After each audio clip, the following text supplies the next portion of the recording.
Hello, my dear students. Today I am going to cover this video on a Gujarati folk song, which is a poem in the syllabus of Class BA first year in Minor 2, Unit 1. So, this particular poem is a Gujarati folk song actually, and Madhubhai Patel is the medium to translate this poem in English language. So, without wasting time, let's know to Madhubhai Patel. Who is he? Madhubhai Patel is known for his contribution to English translations of Gujarati folk songs and poems. जो मधुभाई पटेल हैं उनको mostly जो है specially किस चीज़ के लिए जाना जाता है, इंग्लिश ट्रांसलेशन के लिए जाना जाता है। मतलब कहने का कि जो गुजराती फोक सॉन्ग्स हैं और पोएम्स हैं उनको इन्होंने इंग्लिश में ट्रांसलेट किया है, इसीलिए इनको इंग्लिश ट्रांसलेशंस के लिए जाना जाता है। Although he is not primarily an English poet in the traditional literary sense, मतलब कि ये जो है ट्रेडिशनली लिटरेरी सेंस में अगर देखा जाए तो ये इंग्लिश पोएट नहीं है, ये पहले से मतलब इंग्लिश पोएट नहीं रहे हैं। लाइक वर्ड्सवर्थ और इलियट, जैसे इलियट्स और वर्ड्सवर्थ है हमारे यहाँ।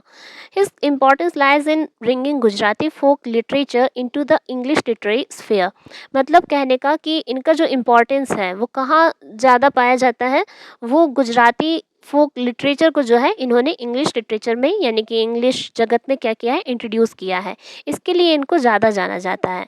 सो Madhubhai Patel is a medium to translate this poem, means folk songs, in English language.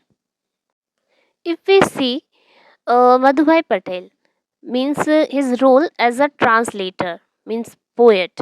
So Madhubhai Patel is the best recognized for translating Gujarati folk songs into simple poetic and accessible English, मतलब कहने का जो मधुभाई पटेल है अगर उनको as poet अगर देखा जाता है तो इनको जो है बेस्ट अगर रिकॉग्नाइज किया जाता है तो वो किस चीज़ के लिए, गुजराती फोक सॉन्ग्स को सिंपल और पोइटिक और स्पेशली इजी जो लैंग्वेज होती है इंग्लिश, मतलब सबसे इजी इंग्लिश में जो है इन्होंने क्या है ट्रांसलेट किया है गुजराती फोक सॉन्ग्स को, तो इनके लिए इनको जाना जाता है।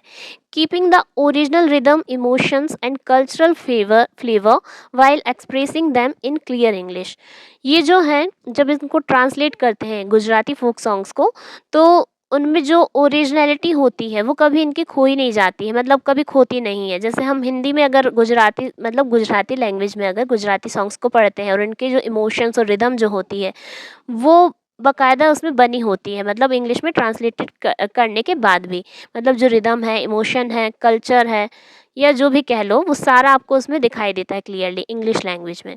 Making traditional Indian rural themes understandable to students of English literature, मतलब कि जो इनके थीम्स जो होता है एकदम वो कैसा होता है, एकदम नेचुरल और अंडरस्टैंडेबल, मतलब जो स्टूडेंट्स इजीली समझ सकें, इस तरीके की थीम ये ट्रेडिशनल इंडियन लेकर आते हैं। रूरल थीम, रूरल इसलिए बोलूँगी क्योंकि जो गुजराती फोक सॉन्ग है ये वाला, ये भी कुछ इसी तरीके का है, जो मतलब थीम आप देखेंगे इसकी बहुत कुछ म्यूचुअल है रूरल थीम से, इंडियन रूरल थीम से।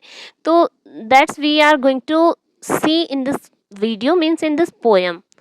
So let's understand its summary. So in stanza 1, what happens, let's see. The poet describes the beginning of rain in a village. सबसे पहले जो पोएट है वो क्या कर रहे हैं, शुरुआती बारिश के बारे में हमें बता रहे हैं कि क्या होता है जब बारिश आती है। सबसे पहले the dry land finally receives the touch of the first drops of rain, जो अभी तक ज़मीन बंजर पड़ी हुई थी बारिश ना होने के कारण, उसमें फाइनली क्या हो गया है, पानी की बूंदें पड़ गई हैं, बारिश आ गई है तो पानी आ गया है। Nature begins to wake up, nature यानी कि प्रकृति जो है वो क्या हो गई है, जागना शुरू हो गई है, अभी तक जो सो रही थी। जैसे हम लोग भी घर में कई बार जब बहुत ज़्यादा सोते रहते हैं लोग तो उनको पानी डालकर उठाते हैं ना, तो उसी तरीके से बारिश जो है वो भी क्या कर रही है, जगा रही है प्रकृति को।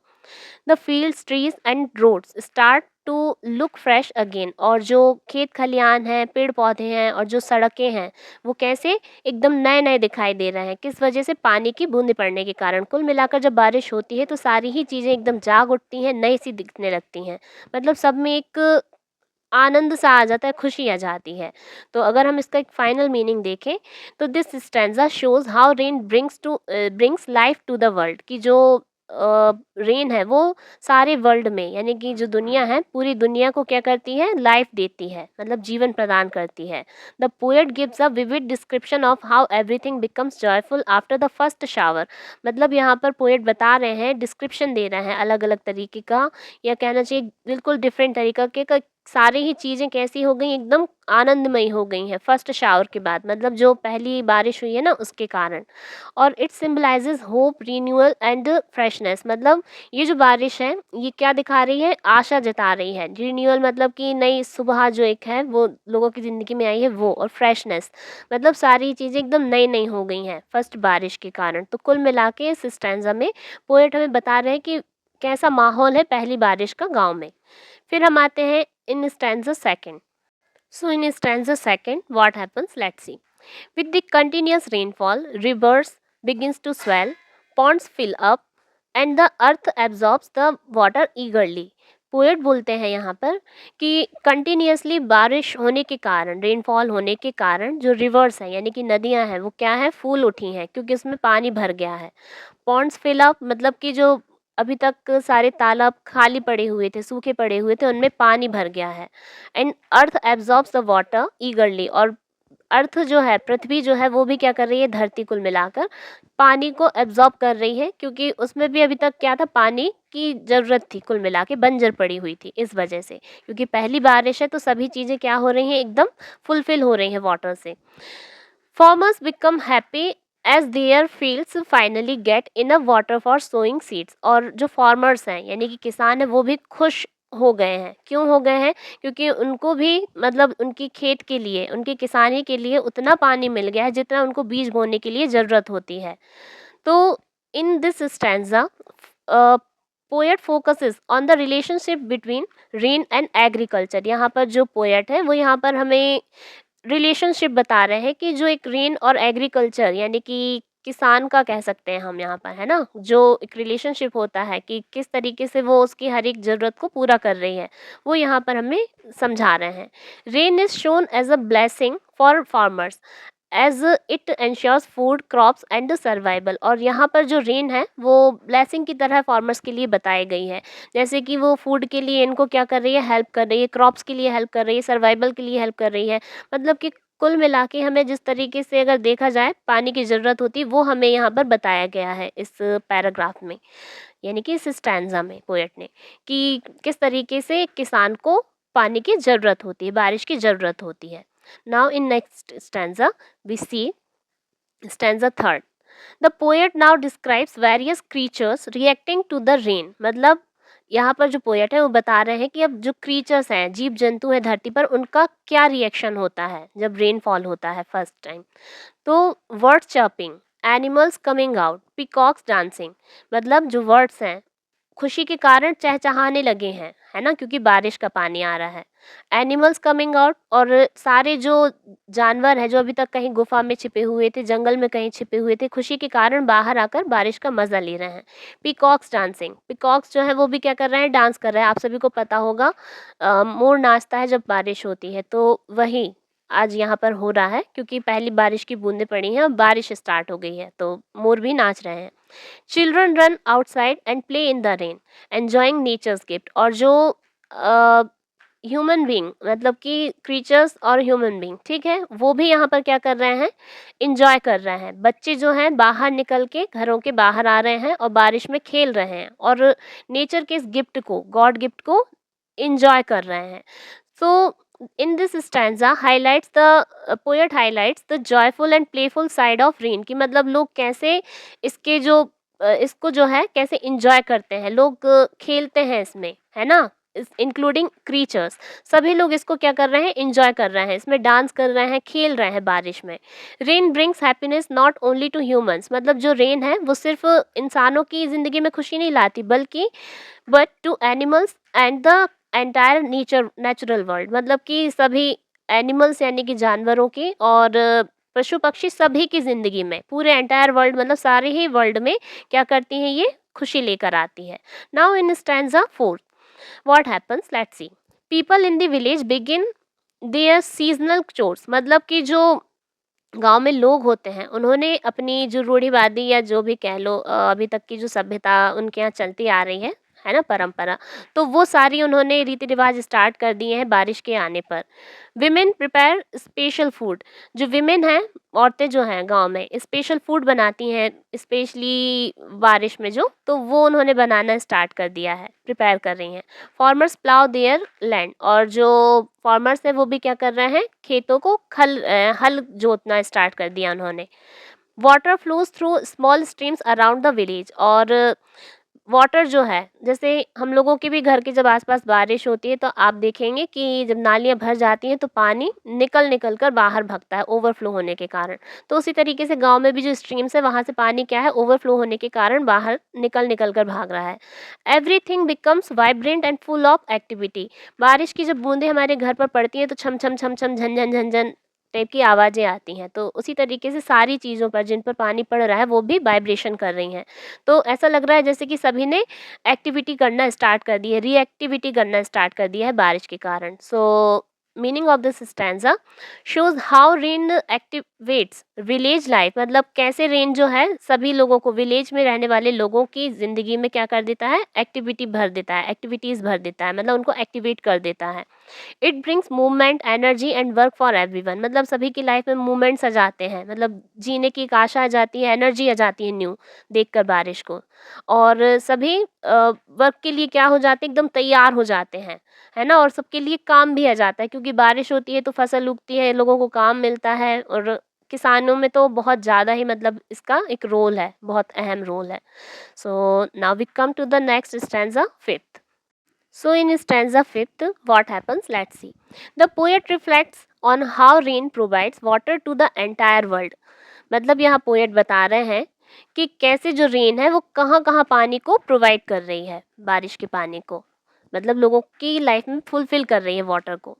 So it fills wells, lakes, ponds, rivers and oceans, मतलब जो रेनफॉल है या रेन कह लो, ये क्या कर रही है, कुओं को पानी प्रोवाइड कर रही है, खाड़ी जो होती हैं पड़ी हुई हैं अभी तक सूखी बंजर, उनमें पानी प्रोवाइड कर रही हैं, तालाबों को पानी प्रोवाइड कर रही हैं, नदियों को भर रही हैं, ओशन समुद्रों को भर रही हैं, मतलब इन सारी ही जगहों को जहाँ पानी की ज़रूरत है, नीड है, वहाँ वहाँ ये पानी को प्रोवाइड कर रही हैं बिना किसी कॉस्ट के। Without rain nothing can survive, मतलब रेन के बिना यानी कि पानी के बिना कह लो, कोई भी सर्वाइव नहीं कर सकता है, किसी का भी जीवन संभव नहीं है। Plants, animals and humans all depend on this natural gift, और प्लांट्स की बात करो, चाहे पेड़ पौधों की, एनिमल्स यानी कि जानवरों की, या फिर आदि इंसानों की बात कर लो, ये सारे ही लोग जो हैं इस नेचुरल गिफ्ट पर डिपेंड होते हैं। अगर बारिश नहीं होगी तो हम कोई भी ज़्यादा दिन तक सर्वाइव नहीं कर सकते इन दिस वर्ल्ड। सो इसका मीनिंग जो है, this stanza emphasises the universality of rain, मतलब यहाँ पर जो रेन का रोल है पूरे यूनिवर्स में उसको यहाँ पर दर्शा रहा है poet. It is not limited to one place और वन ग्रुप, मतलब जो रेनफॉल है या रेन जो है वो किसी एक पर्टिकुलर प्लेस के लिए या किसी पर्टिकुलर ग्रुप के लिए नहीं है। It blesses the whole earth and maintains the balance of life, मतलब ये सारे ही वर्ल्ड को क्या कर रही है, पूरी धरती को, पूरी पृथ्वी को पानी प्रोवाइड कर रही है, और लाइफ जो है उसको बैलेंस कर रही है, मेंटेन कर रही है जहाँ जहाँ पानी की ज़रूरत है। So we come to the next stanza, stanza sixth. So in stanza 6 what happens, let's see, it's last final stanza actually, है ना। So the poet ends by celebrating rain as a symbol of divine grace, और poet जो है इस poem को last stanza को and कर रहे हैं किस तरीके से, रेन को सेलिब्रेट करते हुए और इसको सिंबल बताते हुए कि एक डिवाइन ग्रेस, मतलब कि गॉड का एक आशीर्वाद बता रहे हैं यहाँ पर। Rain is presented as something that connects all living beings, जो रेनफॉल है वो क्या करता है, कहीं ना कहीं सारे ही लोगों को, मतलब रेन को ऐसा प्रेजेंट किया गया है कि ये सारे लोगों को कनेक्ट करती है, सारे लिविंग बींग्स को, चाहे वो जानवर हो, हम हो, कोई भी हो, सभी को।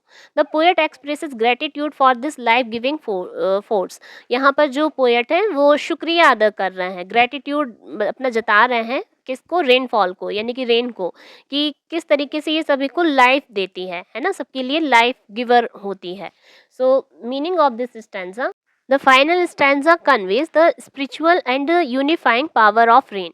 यहाँ जो फाइनल स्टैंजा है ये क्या हमें मैसेज कन्वे करता है, ये बता रहा है कि ये एक स्पिरिचुअल आशीर्वाद कहना चाहिए गॉड का, ये जो है हमारे लिए रेन के रूप में आता है, जो सभी को क्या है, लाइफ प्रोवाइड करता है। It reminds us that rain is the a gift from nature that sustains the entire world. जो रेन है उसको यहाँ पर गिफ्ट बताया गया है, प्रकृति का एक तोहफा बताया गया है हम सबकी लाइफ में, जो सारे ही वर्ल्ड को क्या करता है, लाइफ प्रोवाइड करता है, जीवन दान देता है। तो ये जो पूरा पोएट्री है ना, कुल मिलाकर फर्स्ट रेनफॉल के बारे में है कि रेन जब होती है, सबसे पहली बारिश जब होती है, तो गांव का जो माहौल होता है, क्या होता है, लोग कैसे इसको सेलिब्रेट करते हैं, कैसे खुश हो जाते हैं, किन किन की लाइफ में ये मतलब दोबारा ज़िंदगी सी भर देता है, मतलब न्यू लाइफ दे देता है। कैसे जहाँ जहाँ बंजर पड़ी होती है ज़मीन और कुएँ और खलियान सारी चीज़ें, वहाँ ये पानी प्रोवाइड करता है। तो इसके थ्रू जो है वो हमें बारिश की खुशी बता रहे हैं कि कैसे जो बारिश है उसका हमारी ज़िंदगी में एक बहुत अहम रोल है, पोएट ने ये बताया है। जल ही जीवन है, यह मैसेज हमें इस पोएम के थ्रू मिलता है। तो कुल मिला के ये जो पोएम है वो एक्चुअली गुजराती लैंग्वेज में थी, और इसका ओरिजिनल टेक्स्ट मिलना तो बहुत टफ है और मिल भी नहीं रहा है कहीं पर, तो that's why I am sharing this video mean summary of this poem. और मधु भाई पटेल जी ने इसको इंग्लिश में ट्रांसलेट किया था, तो वो पोएम का टेक्स्ट भी हमें कहीं नहीं मिल रहा है, इंग्लिश वाला भी। आप सर्च करके देखिएगा, मिल गया तो बहुत अच्छी बात है, और नहीं मिला तो आप इस पोएम को समझ सकते हैं इस वीडियो के थ्रू। आई होप कि आपके लिए हेल्पफुल हो। सो बने रहिए विद दीक्षा की क्लासेस और देखते रहिए मेरे सारे old videos. Don't forget to subscribe this channel and share videos in your friend circle with your needed friends who need this video, means who is studying in BA first year, class BA first year, और जहाँ भी course में कहीं अगर ये poem है तो उनको ज़रूर शेयर करिएगा। तब तक के लिए जय हिंद, जय भारत।